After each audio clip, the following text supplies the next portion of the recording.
브리핑 한 건 시작하겠습니다. 기어코 해병대원 특검 불가론 띄운 국민의힘, 국민을 얼마나 더 무시할 셈입니까? 국민의힘이 당선자 총회에서 해병대원 특검을 수용할 수 없다는 의견을 공유하며 단일 대우 유지에 나섰다는 보도에 헛웃음만 나옵니다. 심지어 윤재옥 원내대표는 해병대원 특검법과 관련해 그 정도로 심각한 문제인지는 국민적 평가를 받아봐야 한다라고 주장했습니다.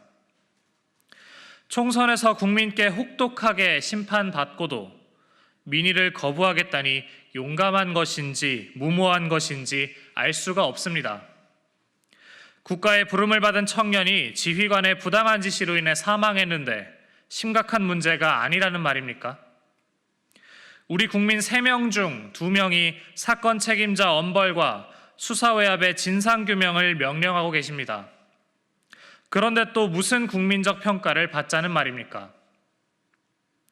이것이 심각한 문제가 아니라면 대체 무엇이 심각한 문제입니까?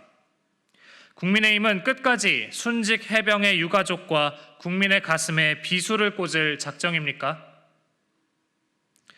이종섭 전 장관 도주대사 임명, 임성근 전 사단장의 황제 연수, 유재은 법무관리관의 위증 의혹 등 사건을 덮으려는 시도들은 특검법을 미뤄서는 안 될 시급한 이유입니다. 국민의힘이 해병대원 특검을 거부하는 것은 한 해병의 죽음을 모욕한 수사외압 사건의 공범임을 자백하는 셈입니다. 엄중히 경고합니다. 국민의힘이 적어도 고쳐 쓸 수는 있는 당임을 국민께 입증하고 싶다면 해병대원 특검법 통과에 협조하시기 바랍니다.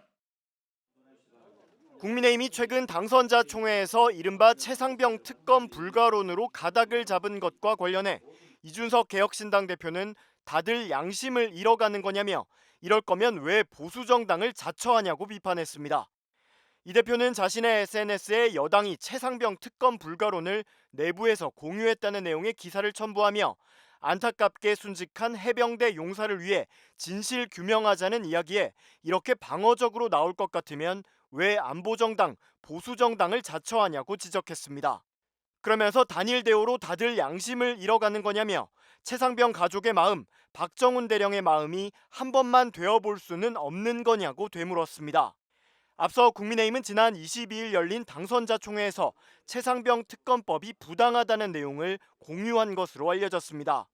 비공개 회의에서 검사 출신 유상범 의원은 15장짜리 발표 자료를 통해 특검 법안의 부당성 등을 주장했습니다.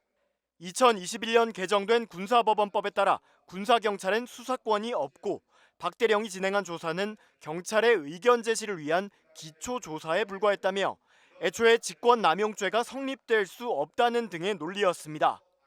여당 일각에서 최상병 특검 수용 요구가 나오자 단일 대우로 내부 목소리 정비에 나선 것으로 풀이됩니다. 국민의힘 윤재옥 원내대표도 특검이란 건 수사기관 수사가 끝나서 부족하거나 미흡하거나 공정하지 못했다는 국민적 평가가 나오면 그때 추진돼야 한다고 말했습니다. 지금 이 사안이 지금 정말로 이렇게 모든 이슈를 덮을 만큼 국민들이 이 특검이 꼭 필요하다고 보는지에 대해서도 판단이 필요한 부분이 있습니다. 여당 주류에서도 우리가 휘둘리면 안 된다. 최상병 특검을 수용하면 야권에서 앞으로 모든 수사에 대해 특검을 하자고 할 것이라는 우려가 나오는 것으로 전해졌습니다.